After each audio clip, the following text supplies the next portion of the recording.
జేపీలో అవ్వాతాతలు దివ్యాంగులకు పెన్షన్ కష్టాలు కొనసాగుతున్నాయి. ఉదయం నుంచే బ్యాంకుల వద్ద క్యూ కట్టారు వృద్ధులు, వికలాంగులు. ఇప్పటి వరకు 48,17,718 మంది ఖాతాల్లో డబ్బులు జమ చేశారు. నగదు బదిలీ విఫలమైన 74,399 మందికి ఇంటింటికి పెన్షన్ అందించనున్నారు అధికారులు.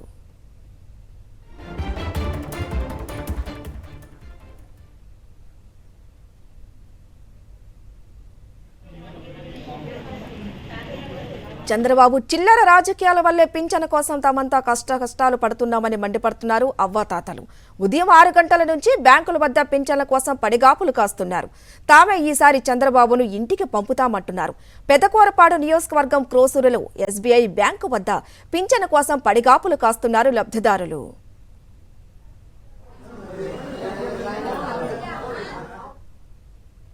పింఛన్ లబ్ధిదారుల కష్టాలపై మరింత సమాచారం క్రోసూరు నుంచి మా ప్రతినిధి అశోక్ అందిస్తారు. కోసం అవ్వాతాతలు అల్లాడిపోతూ ఉన్నారు. ఇప్పుడు మనం పెదకూరపాడు నియోజకవర్గంలోని క్రోసూరులో ఉన్నాం. క్రోసూరులో ఎస్బీఐ బ్యాంకు దగ్గర పూర్తిగా అవ్వాతాతలతో కిటకిటలాడుతూ ఉంది. మనం చూస్తూ ఉన్నాం. ఉదయం 7 గంటలకు వచ్చారు, కొంతమంది 8 గంటలకు వచ్చారు. ముందు వెళ్తే వెంటనే పింఛను ముందు తమకిస్తారన్న భావంతో పెద్ద ఎత్తున అవ్వాతాతలు తరలి వచ్చారు. మనతో కొంతమంది లబ్ధిదారులు ఉన్నారు, వారిని తెలుసుకున్నాం. ఏంటి పెద్ద ఎన్ని గంటలకు వచ్చావు, ఎందుకు వచ్చావు అసలు? నేను 8ంటికి వచ్చానండి. పింఛన్ కోసం జనం అంతా ఎదురు చూస్తున్నారు. ఒకళ్ళు ఆ బ్యాంకులో అంటున్నారు, ఒకళ్ళు ఈ బ్యాంకులో అంటున్నారు. అటు ఇటు తిరగలేక వస్తున్నారు ముసలోళ్ళు. గతంలో ఎట్లా ఉంది అసలు ఈ పరిస్థితి ఎందుకు వచ్చింది అనుకుంటున్నారు? ఈ చంద్రబాబు చేసింది వారంటీలను తీసేయమండు. తీసేస్తే మరి గతి పట్టుకేం పట్టిద్ది? అంతకుముందు ఎట్లా ఉంది వాలంటీర్లు ఉన్నప్పుడు? బ్రహ్మాండంగా లేవగొట్టి ఇచ్చారు. లేపి మనుషులను నిద్ర లేకపోయినా లేవగొట్టి ఇచ్చారు. ఇప్పుడు వ్యవస్థలు పడుతున్నారు. మీరెవరు? మా ఎర్రబైలు అండి. ఉయ్యాలని ఇస్తారని గ్యారంటీ ఏం లేదు. నిన్న వచ్చారండి. తిరగటం ఏం లేదు, పోవటం రావటం, ఇంటికి పోవటం. ఈ ఎండలపడి మళ్ళీ నడుచుకుంటూ పోవాలి ఇంటికి. ఎందుకు వచ్చింది అసలు ఈ పరిస్థితి? చంద్రబాబు నుంచే వచ్చిందండి. ఆయన లేకపోతే ఇది అంత వాలంటీర్లు తెల్లదాని లేకపోతే ఇచ్చేవాళ్ళు మాకు. ఒకళ్ళు మేము ఎక్కడికైనా పోయినా కూడా వచ్చింది దాకా ఉండి కూడా ఇచ్చేవాళ్ళు. అలాంటి వాళ్ళు మరి అలా చేశారు మమ్మల్ని. ఏం చేయాలి మేము? అదండి సంగతి. అంతకుముందు ఉదయాన్నే 6 గంటలకల్లా వచ్చేవాళ్ళు. మేము లేకతలకి వచ్చేవాళ్ళు. రా పెద్ద రాపని పిలిచేవాళ్ళు. ఏం చేద్దాం మరి? ఇంకా పరిస్థితి అలా వచ్చింది, మరి చేసేది ఏం లేదు. అమ్మా మీరే ఊరు? రాలా 3 రోజుల నుంచి తిరుగుతుంటే ఆడిపోండి అని ఏడకొస్తే ఏడగా మళ్ళీ ఆడిపోండి అని తిప్పుతున్నారండి. ఏం చేసే మరి? గతంలో ఎట్లా ఉండేది వాలంటీర్ ఉంటే? బాగట్లా. వాలంటీర్ ఉంటే ఎట్టుండేది? మీ ఇంటికి వచ్చేవాళ్ళ? బాగానే ఉంది. ఇచ్చారండి. ఇంటింటికి వచ్చి ఇచ్చారు. మరి ఇప్పుడు ఎట్లా ఉంది, అప్పుడు ఎట్లా ఉంది? ఇప్పుడు ఏముంది, మా బాధ దేవుడికి తెలుసు. ఏం చెబుదాం మరి? వచ్చారా?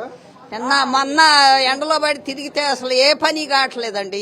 3 రోజులు అయిందండి. ఇదిగో కూడా ఎండ బాగానే ఉందండి. తపన వారాటం మరి డబ్బుల కోసమై ఉండాల్సి వచ్చింది. డబ్బుల కోసమై రావాల్సి బాగుంది. అప్పుడు బాగానే ఉంది. ఈ 3 రోజులు బట్టి ఈ నెలలోనే ఆడకపోతే ఏడకపోండి, ఏడకపోతే ఆడకపోండి అని తిప్పుతున్నారు. వచ్చారు ఉదయాన్నే? ఉదయం 9:30కు వచ్చాను. ఇదే పరిస్థితి. గతంలో ఎలా ఉండేది? గతంలో ఇంటికి వచ్చి బంగారం ఇల్లు తలుపుతో ఇచ్చారు. ఇప్పుడు ఎవరు ఇచ్చేవాళ్ళు ఉన్నారు? మేము పేసపాడు నుంచి వచ్చాము. ఆ బ్యాంకు కాడికి పోతే ఈ బ్యాంకు కాడికి అంటున్నారు. మేము 6ంటికే వచ్చి కూర్చున్నాం. 6ంటికి వచ్చి కూర్చున్నాం. ఈ వంతును 11, 12 అయినా కూడా మాకు పనులు కావట్లేదు. మాకు బంగారం వాళ్ళ వాలంటీర్ నన్నాళ్ళు తలుపు కొట్టి మాకు డబ్బులు ఇచ్చిపోయిండు బంగారం వాళ్ళ. నిన్న వచ్చు, మొన్న వచ్చు, 3 రోజులు నేను తిరిగిపోతూనే ఉండా. నేను ఎండలేంది. నిన్నైతే అడ్డం పడ్డానండి. నేను ఒళ్ళు గల్ల మడిసినాయా, కాలీరుగా ఉంది. అదిగా నాకు అడ్డం పడ్డా. ఇంటికి పోయి పొనుకున్న దాకా కూడా నేను అసలు మడిసినగా. మరి ఈ బాధలు ఎన్నాళ్ళు పడాలో ఏమో. జగనన్నకే ఓటు ఎప్పటికైనా సరే. మా ఊరోళ్ళం అందరం జగనన్నకే జై, జగనన్నకే జై. బ్యాంకు తీయక ముందే పెద్ద ఎత్తున అవ్వాతాతలు తరలి వచ్చారు. గతంలో వాలంటీర్లు ఇంటికి వచ్చి నిద్ర లేపల్లా మాకు పింఛన్ ఇచ్చేవారు. కానీ చంద్రబాబు చేష్టల వల్ల ఎలా ఇబ్బందులు పడాల్సి వస్తుందని కూడా మండిపడుతూ ఉన్నారు. కెమెరామెన్ భాషతో అశోక్, సాక్షి టీవీ, క్రోసూరు.